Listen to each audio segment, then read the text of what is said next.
በተለያዩ የልማት መስኮች ራስን የመቻል ጉዞ እውን ይሆን ዘንድ ከፖሊሲ ማሻሻያ እስከ አማራጭ እድሎች እንዲመቻቹ እየተደረገ ነው። ለዚህ በማሳያነት ከሚቀርቡ ዘርፎች ውስጥ ደግሞ ኢትዮጵያ ታምርትን ከፊቱ ያስቀደመው የመድኃኒት አቅርቦትን በሀገር ውስጥ ለማምረት የሚደረገው እንቅስቃሴ ይጠቀሳል። መንግስት አልሚዎች በኢትዮጵያ መጥተው መዋለ ንዋያቸውን ቢያፈሱና ማምረት ቢጀምሩ የሚያገኙትን ጥቅም ያሰላ በጥናት ላይ የተደገፈ እንቅስቃሴ ሲያደርግ መቆየቱን የመድኃኒት አቅራቢ አገልግሎት ያስረዳል። አምና ብቻ ከጤና ተቋማት በሰበሰብ ነው ፍላጎት ጤና ተቋማት 24 ቢሊዮን የሚያወጣ ግብዓት ያስፈልገኛል ብሎ ነው ከኛ ጋር ኮንትራት ያገቡትና ይሄ ትልቅ ማርኬት ነው። በጣም ትልቅ ማርኬት ማንኛው አምራች መጥቶ ገበያ ማግኘት አይቸግረውም። ኢትዮጵያ ላይ ትልቅ ማርኬት አለ። ለምንድነው ማርኬቱ ፍራግመንትድ ማርኬት አይደለም፣ የተበጣጠሰ ማርኬት አይደለም፣ ፑልድ ነው። መንግስት ነው የሚገዛ። ስለዚህ ፍራግመንትድ ወይም የተበጣጠሰ ሆኖ ተቋማት የሚፈልጉት አይነት አይደለም። ሴንትራሊ ፑልድ የሆነ ዋጋው ተመጣጣኝና ኳሊቲ አሹርድ የሆነ ግብዓትን ፑል የምናደርግበት መንግስት ስርዓቱን ፈጥሯል። አዋጅ አውጥቷል። የግዢ ስርዓቱን አሻሽሏል። ስለዚህ ይሄ ለየትኛው አምራች እድል አለው ማለት ነው። ይህ ጥረት ፍሬ አፍርቶ ዛሬ ላይ በኢትዮጵያ ከአቅራቢነት ወደ አምራችነት ለመሸጋገር ስራዎቹን የጀመሩ በርካቶች ናቸው። በኢትዮጵያ የተመረተን ከሀገሪቱ አልፎ አህጉራዊ ገበያ እንዲኖረው ጥናታቸውን ጨርሰው ወደ ፋብሪካ ግንባታ ከሚገቡት ውስጥ የሺንጂንኮም ሜዲካል ኩባንያ አንዱ ነው። አሁን ጥሩ ስራዎችን እየሰራን ይመስለኛል። ከኢትዮጵያ መድኃኒት አቅራቢ አገልግሎትና ከግብዓት አቅራቢዎች ግብረ መልስ የተረዳ ነው። እሱን ነው። ፈጣን ማሽኖችን እናቀርባለን፣ ጥራቱን ጠብቆ ማለት ነው።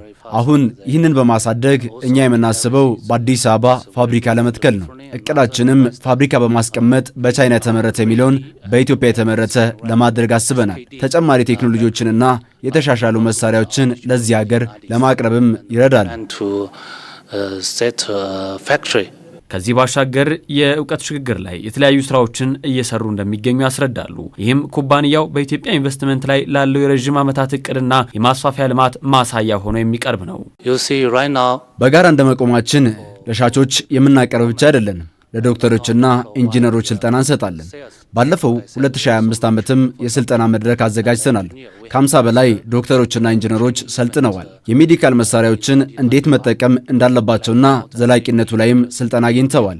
መሳሪያዎችን ለሀገሪቱ ካቀረብን በኋላም ኢንጂነሮቻችን ከቻይና በመጠቀም የዚህ ሀገር ባለሙያዎችን አሰልጥነናል። ይህ ማለት እኛ ማቅረብ ብቻ ሳይሆን የሀገራችንንም ገጽታ እንወክላለን። የዚህ ሀገር የጋራ ተባባሪና ደጋፊ መሆን ነው ፍላጎታችን። የኢትዮጵያ ገበያ ካለው የፍላጎትና አቅርቦት አለመጣጣም ባሻገር ለአልሚዎች ከየትኛውም የአህጉሪቱ ክፍል የተለየ አዲስ አማራጭ እድሎችን የያዘ ስለመሆኑም ሰምተናል። አንዱ መንግስት ከሰጠው የውል አገልግሎቱ ወይም ደግሞ ፍሬምወርክ አግሪመንቱ ናና አምርት፣ እኔ ደግሞ ገበያ ሰጣለሁ።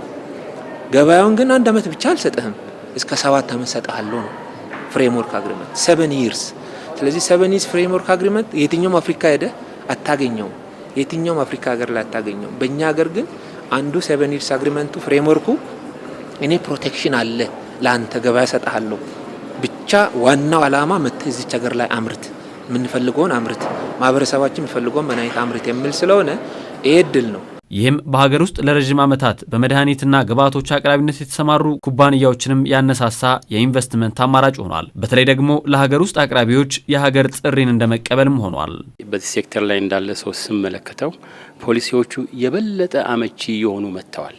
በተለይ ካለፈው ዓመት ጀምሮ ኢፒኤስኤስ ኢንዲፔንደንትሊ ብዙ የመወሰን አቅሙ ተጠናክሯል። ኢፒኤስኤስ ራሱ የበለጠ ክፍት እያደረገ በሩን ለሰፕላየሮችም ለአዳዲስ ፕሮዳክቶች እውቅናን በመስጠት ደረጃ በመቀበል ደረጃም እያደገ መጥቷል። ፖሊሲውን ስንመለከት እስካሁን ድረስ ባለው ያው ጎረቤት ሀገሮቻችንን አብረን የምንሰራቸውን ሰፕላየሮችን እናያለን። በጣም ክፍት እየሆነ እየመጣ ነው። በተለይ በማምረት ደረጃ በመጋበዝ ደረጃ ፖሊሲዎቹ በጣም አትራክቲቭ ናቸው። የሚቀረው እንግዲህ እኛ ተረባርበን ወደ ስራ መግባትና አገሪቱ የምትጠብቀውን ውጤት እሱ ላይ ኢንጌጅ ማድረግ ነው። ለዚህም ሙሉ ዝግጅትን በመጨረስ ከአጋር አልሚዎች ጋርም ሆነ በራስ አቅም ወደ ፋብሪካ ግንባታ ለመግባት በመጨረሻው ምዕራፍ ላይ ይገኛሉ። ማምረትን በተመለከተ የኛን ሰፕላየሮች አብረውን የሚሰሩትን በየአመቱ ሄደን ስናገኛቸው እነሱ ሲመጡ ያላነሳንበት ጊዜ የለም። አሁን በቅርቡ እንዳጋጣሚ ሆኖ አሁን በቅርቡ ትልቅ ፕሮጀክት አዘጋጅተን መሬት እየጠየቅን ነው እዚህ ኢትዮጵያ ውስጥ ሰፕላየሮችንም አግኝተናል።